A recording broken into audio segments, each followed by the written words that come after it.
You know, I was going to say earlier, when the Pixar folks refer to themselves as connecting themselves with four great composers, I almost never use that word because we always call everything great.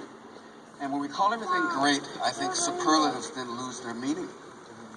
And so I like to be careful about choosing the word great, so the things that are really great are great. I mean, there's a reason why we listen to Mozart and not Salieri.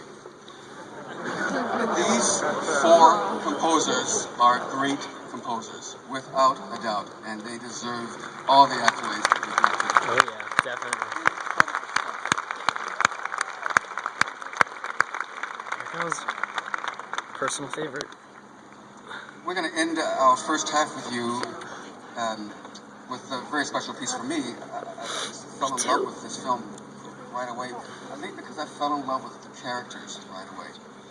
You know, John said something earlier, not last night, but he said, you know, these are not just cartoons. These are characters that we believe, and we want to believe their emotion and feel the things that they feel. Couldn't be more appropriate, I think, than in this work Up. Carl and Ellie are deeply in love. When you see Carl's face, you know that he is already a devoted husband and a loving man.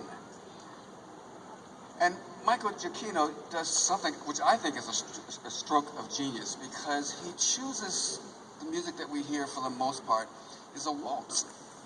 And there are many dances that couples do together, but for me there's something deeply honest and personal about a waltz. Maybe it's because you can hold each other so close. Maybe it's because you really don't even need music sometimes to have a waltz. That the two people can connect in such a poetic way with a waltz. And so we hear this love music between Ellie and Carl in the form of this waltz. And then in every kind of manifestation that can happen in life, we hear it in its romantic version. We hear it in its sad version. We hear it in its exhilarating version. And all the while, we know that this is about these two people. It's a stroke of genius. In the process, all the while, we get to hear love.